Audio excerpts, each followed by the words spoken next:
ये आपका स्वागत है। मैं विवेक बिंद्रा, मोटिवेशनल स्पीकर और बिजनेस कोच। आप आते हैं मेरे YouTube के प्लेटफॉर्म पे कम खर्चे में बड़ा बिजनेस कैसे किया जाए। आपने ठीक पढ़ा थंबनेल के अंदर। आज भी एक कमाल का आइडिया दूंगा। अगर आपके पास पैसे की कमी है फिर भी बिजनेस बड़ा करना आसान है। ऐसी कई केस स्टडीज में लीडरशिप फनल में देता हूं, लेकिन आज की केस स्टडी देने से पहले थोड़ी भूमिका बांधनी पड़ेगी। और भूमिका आजकल के पढ़ाई के एजुकेशन सिस्टम से मैं शुरू करूंगा। आजकल की जो पढ़ाई है वो टेक्सचुअल नहीं रह गई, विजुअल हो गई। जरा ध्यान दीजिएगा मेरी बात पे, टोटल समझिए। टेक्सचुअल टेक्स्ट जो है याद नहीं रहता, विजुअल इमेजेस जल्दी रजिस्टर होती हैं, जल्दी याद हो जाती हैं। अगर बचपन में आपने वाटर लाइफ साइकिल पढ़ा हो, रेन लाइफ साइकिल पढ़ा हो कि जी बारिश होती है, पानी भरता है, बाद में फिर इसको सूरज सोखता है, फिर से बादल बनते हैं, फिर से बारिश होती है। अगर ये टेक्स्ट में लिखा हो तो बच्चे को याद नहीं रहेगा। लेकिन अगर यही पूरा का पूरा एक अच्छे से ब्यूटीफुल विजुअल ग्राफिक्स के अंदर एनिमेशन में आ जाए कि जी बादल से बारिश हो रही है और झम झम झम झम झम झम झम आवाज के साथ नीचे पानी बह रहा है, और उसी पानी को जब सूरज आया उसने फिर से सोखा तो वो भाप बन के वापस ऊपर चला गया, भाप बन के ऊपर गया, फिर बादल काले काले होने लगे, उससे बादल मरे, फिर से बारिश आई और ये साइकिल घूमने लगा। अब ये क्या, बच्चा जैसे ही इमेज को देखेगा उसको याद हो जाएगा। देखिए जरा, अच्छा आपकी इंद्रियां कितनी है? आंख, नाक, जीवा, कान, त्वचा। लेकिन इन 5 इंद्रियों में सबसे ज्यादा एक्टिव आपकी 2 इंद्रियां होती हैं। कौन सी? एक आंख और दूसरी कान। जो आप सुनते हैं और जो आप देखते हैं वो ज्यादा याद रहता है। क्या होता है ना, captivating images, engaging videos, interesting graphics, ये बच्चे को एंगेज कर देते हैं।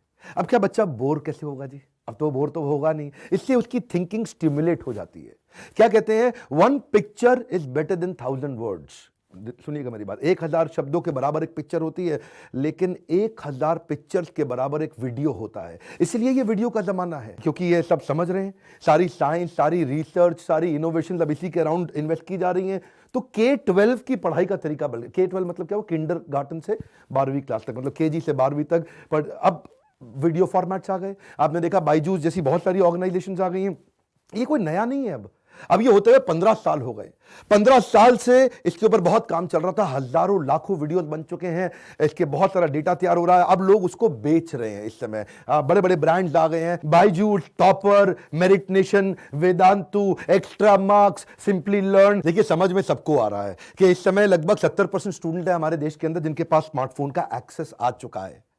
बायजूस ने इसी चक्कर में इतना पैसा खर्च किया कि 1.5 करोड़ ऐप डाउनलोड करा दी स्टूडेंट्स में, और इस समय तो इतना तेज मार्केट एक्वायर कर रहा है कि 10 लाख के आसपास हर महीने नई ऐप डाउनलोड करा रहा है। आप देखेंगे 2017 के अंदर उसने लगभग 325 करोड़ रुपया खर्च किया टोटल एक्सपेंसेस के अंदर नया मार्केट एक्वायर करने के लिए। उसके बाद 2018 में 550 करोड़ के आसपास उसने खर्च कर दिया नया मार्केट एक्वायर करने के लिए। अब इतना पैसा कहां से ला रहा है? क्योंकि लोग फंड कर रहे हैं।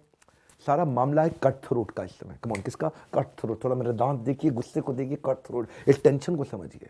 ये जो गला काट प्रतिस्पर्धा इस समय चल रही है ना, कट थ्रोट कंपटीशन। अब कोई भी मार्केट में घुसे वो और फंड लेकर के आए, और पैसा डाले, और काम करे, और पैसा लाए। और क्या इसमें 50% पैसा तो टीवी एड पे डाल देते। शाहरुख खान को लेकर के आए लॉन्ग टर्म ब्रांड एम्बेसडर। कम पैसा लिया क्या उसने? वो भी दबा के अपना पैसा ले रहा है। अखबार में आप ऐड करो, टाइम्स ऑफ इंडिया पूरे देश भर में एक दिन का खर्चा 1.5 करोड़ रुपए का है। और जी आपने 100 दिन ऐड डाल दी, तो आप समझ रहे हैं मेरी बात को। बात यह है, मुद्दा कम खर्चे के अंदर बिजनेस कैसे बड़ा करें। पैसा जला के नया कस्टमर लाना तो सबसे आसान काम है। मजे की बात यह है, जिसमें लीडरशिप फनल को मैं ताल ठोक के बोलता हूं, पैसा नहीं हो तो मेरे पास आना लीडरशिप फनल में। ध्यान से सुनिएगा, इससे आपको भी बहुत फायदा होगा आपके बिजनेस लेसन्स में। कौन है ये कोमल बेचरा? ये कोमल बेचरा सूरत से आए थे और कंपनी का नाम क्या? Tuition at home. इनका मुद्दा था कि बच्चे को घर बैठे बैठे ट्यूशन पढ़ने का एक ऐसा प्लेटफॉर्म तैयार कर दूं कि माँ बाप के पैसे कम खर्च हों। लेकिन इंडिविजुअल बच्चे को बेचना महंगा था, तो उन्होंने क्या किया? कॉम्पिटिटर को कोलैबोरेटर बनाया। देखिए मैं बताता हूं, कोई मेरे साथ पर्सनल कोचिंग लेने के लिए लगातार आते रहे, और जब मैं कोच करता हूं तो जिम्मेदारी लेता हूं उसको डेवलप करने की। मॉडल चेंज करके B2B2C कर दिया, स्कूल को पार्टनर बना लिया, कोलैबोरेटर बना लिया। ट्यूशन सेंटर जो इनके सारे कॉम्पिटिटर उनको बना लिया, कोलैबोरेटर बना दिया। व्हाइट मॉडल, इसको बोलते हैं white label selling. White label sales क्या होता है? देखो, एक स्कूल में गए, वहां बेचा, हजारों बच्चे एक बार में मिल गए। एक ट्यूशन सेंटर में गए, बेचा, हजारों बच्चे इनको अपने आप मिल गए। अब प्रोडक्ट बहुत अच्छा है, लेकिन अगर पुराने वाले मॉडल से जाएं, जिस मॉडल से सारे लोग काम कर रहे हैं, तो करोड़ों रुपया लग जाएगा ऐड करने में। और ये क्या करेंगे? अब ऐड पे पैसा नहीं लगाएंगे, प्रोडक्ट को सस्ता भी बेच पाएंगे, जिसका बेनिफिट एक्चुअली स्टूडेंट को होगा। इनके लिए अब स्कूल बेचेगा अपने स्टूडेंट्स को, क्योंकि स्कूल देख रहा है कि उसको फायदा हो रहा है, स्टूडेंट को फायदा हो रहा है, टीचर का समय कम लग रहा है, मेहनत कम लग रही है। आपके मन में आएगा कि स्कूल इनके साथ जुड़ेगा क्यों? जब स्कूल एक इनोवेटिव मेथोडोलॉजी का इस्तेमाल करेगा तो बच्चे ज्यादा आकर्षित होते हैं। बच्चे जो है ना अपने आसपास पड़ोस में एक दूसरे को बताते हैं कौन से स्कूल में पढ़ रहा है, वहीं पढ़ रहा हूं जहां ट्यूशन एट होम की ऐप भी है। अब उसमें क्या होता है, उस ऐप के ऊपर उस स्कूल का नाम आ जाएगा, इसको बोलते हैं व्हाइट लेबल सेल्स।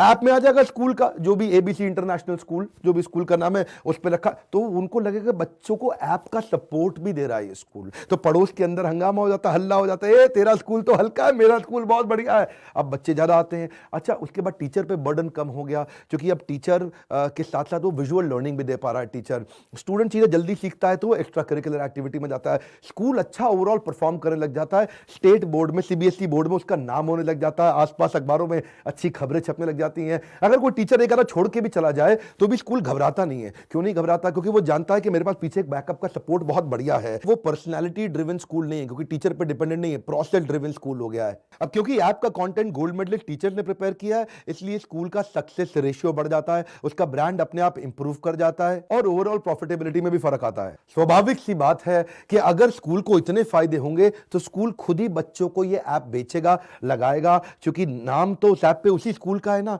तो इसको अब बेचने के लिए मेहनत नहीं करनी पड़ेगी, ट्यूशन एट होम को बेचेगा वो स्कूल। ऐसे ही कोचिंग सेंटर की लाइफ में बड़ा फायदा होगा, क्योंकि कोई भी कोचिंग सेंटर चला रहा है ना, वो डिस्टिंग्विश्ड हो जाएगा। डिस्टिंग्विश कैसे? अगर उसे कोचिंग सेंटर में 200 बच्चे पढ़ते हैं और वहां पे पूरे इलाके में मान लो 10 कोचिंग सेंटर है पूरे मोहल्ले के अंदर, और हर एक के पास 200 बच्चे हैं, अब ये डिस्टिंग्विश्ड है। इसने साथ में एक ऐप का सपोर्ट दे दिया, टेक्नोलॉजी का सपोर्ट दे दिया। ऐप पे नाम किसका है? ट्यूशन सेंटर का है। बाकी सारे जो पुराने ब्रांड्स मैंने बताए थे ना, उसमें वो अपना नाम करते थे। ट्यूशन एट होम ने क्या किया, जिसने ऐप लिया अब उसका नाम कर दिया। अब वो ट्यूशन सेंटर जान लगा के बेचेगा, भाई साथ में ऐप भी लो। अब बच्चा ऐप डाउनलोड करेगा, देखेगा अरे बहुत बढ़िया कंटेंट है, ट्यूशन में भी पढ़ लिया, साथ में घर में भी पढ़ लिया और स्कूल में भी पढ़ लिया, तो बच्चा बहुत तेज परफॉर्म करेगा। अब जो बाकी के 9 ट्यूशन सेंटर थे, जिनके पास भी 200 बच्चा था, उनमें से 100 बाकी 9 सेंटर से निकल के इसमें आ जाएगा। ये ट्यूशन सेंटर पूरे मोहल्ले में अपने आप सबसे बड़ा होता जाएगा। अब ट्यूशन सेंटर का इतना फायदा होगा तो बेचेगा नहीं क्या, वो दबा के बेचेगा। अब सेल्स की मेहनत किसको करनी है? स्कूल को करनी है। सेल्स की मेहनत किसको करनी है? ट्यूशन कोचिंग सेंटर को करनी है। इनकी ना सेल्स की मैन पावर की कॉस्ट घट गई, इनकी एडवर्टाइजिंग, प्रमोशन की, बिलबोर्ड की, टीवी एड की, प्रिंट एड, कुछ नहीं करना अब इनको, क्योंकि ये बाकी के चैनल पार्टनर जो उनके एक्चुअली कॉम्पिटिटर थे वो हो गए कोलैबोरेटर। इसको बोलते हैं इकोसिस्टम की ताकत। टेक्नोलॉजी तो हर आदमी अडॉप्ट करना चाहता है ना, क्योंकि टेक्नोलॉजी से क्या होगा, इनकी एडमिनिस्ट्रेटिव खर्चे अब ट्यूशन सेंटर के कम होंगे और रेकरिंग रेवेन्यू भी आएगा। रेकरिंग रेवेन्यू इसलिए क्योंकि बच्चा हर साल वापस इसी के पास आएगा, तो ट्यूशन सेंटर अब इनके साथ जुड़ना चाहेगा और जुड़ना चाहता है, वही इनकी ऐप डाउनलोड कराएगा। इतना ही नहीं, टीचर्स को भी फायदा। जो टीचर पढ़ा रहा है वो अब ज्यादा इफेक्टिवली, एफिशिएंटली पढ़ा पाएगा, कम समय में सिलेबस कवर कर लेगा। इनफैक्ट इसमें तो कई टीचर भी एंटरप्रेन्योर बन रहे हैं अब, क्योंकि टीचर क्या कर रहे हैं, भाई मेरे पास जगह है तो ऐसा करता हूं जी, मैं ही क्यों नहीं चालू कर देता हूं, हाँ ये तो बड़ा आसान है। अब क्या है जी, पर्सनैलिटी ड्रिवन से प्रोसेस ड्रिवन हो गया, तो उसको बाकी टीचर्स का भी खतरा नहीं रहा। वो कहते हैं जी मैं खुद ही पढ़ा लूंगा, साथ में ऐप भी है, अच्छे 2-4 टीचर भी लेके आऊंगा, क्योंकि मेरे पास पीछे प्रोसेस स्ट्रांग हो गया है। तो टीचर भी बहुत तेज जुड़ रहे हैं। अब इससे क्या होगा, पेरेंट्स भी जुड़ते हैं। पेरेंट्स और स्टूडेंट क्यों जुड़ते हैं? स्टूडेंट को बड़ा एक्साइटमेंट आ रहा है, स्टूडेंट को फायदा ज्यादा हो रहा है, कम समय में ज्यादा सीख पा रहा है, परफॉर्म अच्छा कर रहा है, नंबर ला रहा है, उसकी इज्जत बढ़ रही है, उसके मार्क्स बढ़ रहे हैं, और पेरेंट्स को भी कम खर्चे में ज्यादा फायदा हुआ। क्या मोटा मोटा मुद्दा समझिए, इनका स्कूल इनके साथ जुड़ गया, ट्यूशन सेंटर इनके साथ जुड़ गया, टीचर्स इनके साथ जुड़ गए, पेरेंट्स इनके साथ जुड़ गए, स्टूडेंट्स इनके साथ जुड़ गए। इसको बोलते हैं इकोसिस्टम, इसको बोलते हैं इकोसिस्टम। ट्यूशन एट होम ने केवल अपना नाम नहीं किया, उसने बाकी स्टेक होल्डर्स का नाम किया, बाकी स्टेक होल्डर्स की ब्रांडिंग साथ में कर दी। इसके लिए सब इनसे जुड़ रहे हैं। अब नया नया किसी को कोचिंग सेंटर खोलना है, वो भी खोलेगा, वो थोड़ी जिसके पास जगह है वो खोलेगा, इनको फोन करेगा, हाँ जी ट्यूशन एट होम से बोल रहे हो, और जी मेरे को भी चालू करना है। अब क्या है, नेचुरली हर एक को मालूम है कि 50 लाख से 1 करोड़ रुपए साल में वो आसानी से कमा जाएगा जब वो इस मॉडल पे चलता है, क्योंकि टेक्नोलॉजी आते ही स्केलेबिलिटी बढ़ जाती है। मैं आपको मुद्दा बता दूं, मुद्दा यह है, ये तो एक सफलता की केस स्टडी थी, मुद्दा यह है कि आप तब तक नहीं ग्रो करेंगे जब तक आप इकोसिस्टम की ताकत को नहीं समझते। जीव जीवस्य जीवनम, जब एक जीव दूसरे जीव पे अपने जीवन के निर्भर हो जाए। देखिए, मैं अगर अपना भी उदाहरण दूं, मैं भी तो एज अ पेरेंट अपने बच्चे की प्रोग्रेस को मॉनिटर करना चाहता हूं, क्योंकि मैं देश दुनिया ट्रैवल करता हूं। और मुझे दूर से ही अगर उसकी प्रोग्रेस को मॉनिटर करना है तो मैं कहीं पे भी सेमिनार करते वक्त दौरान शाम को मॉनिटर कर सकता हूं कि मेरे बेटे ने कैसे पढ़ाई करी। और बच्चा खुद भी तो बड़ा एक्साइटेड है ना, वो भी तो 4 घंटे की पढ़ाई 1 घंटे में सीख जाता है क्योंकि विजुअल लर्निंग है। अब इसने ऐड पे खर्चा नहीं किया तो प्रोडक्ट भी सस्ता हो गया, तो मैं इसलिए भी खुश हूं कि भाई मैं इनका प्रोडक्ट डायरेक्टली खरीद लूं कि भाई बड़ा सस्ता पड़ता है प्रोडक्ट इनका बाकियों के मुकाबले। मोटा मोटा मुद्दा यह है कि ये इसी प्रकार की सारी लर्निंग्स मैं अपने लीडरशिप फनल में सिखाता हूं। ये ईएमआई की स्कीम के बारे में आपको पता नहीं है, मैंने किसी वीडियो में बताया, आज इस वीडियो में फिर से रिमाइंड करा रहा हूं। इसी बोर्ड लाइन नंबर पर पता लगाइए कि क्या आप ईएमआई की स्कीम लेकर के आके ज्वाइन कर सकते हैं। और बड़ा सिंपल है सर, नीचे कमेंट बॉक्स में बताइए कि क्या आपको मेरे इस एफर्ट से फायदा होता है और किस ब्रांड पे, किस प्रकार की, किस इंडस्ट्री पे केस स्टडी दूं। कमेंट बॉक्स में बताइए। लाइक इसलिए भी कर दिया कीजिए कि समय निकाल के मैं आपको फ्री वीडियोस के माध्यम से मदद करता हूं। सब्सक्राइब करने और करवाने के लिए एक दूसरे को वीडियो शेयर करके इस इकोसिस्टम की ताकत को समझाने के लिए आप शेयर करेंगे तो सबको फायदा होगा, क्योंकि लोग जानते हैं आपने शेयर किया इसलिए वो वीडियो देखेंगे। कहीं भी किसी को एक जे कर्व का आइडिया मिल जाता है ना, हमारे साथ जुड़े रहने के लिए, हर बार आकर के वीडियोस को देखने के लिए, वर्ल्ड का नंबर 1 एंटरप्रेन्योरशिप का चैनल बनाने के लिए आप सबका बहुत प्रेम पूर्वक मुस्कुराहट के साथ धन्यवाद।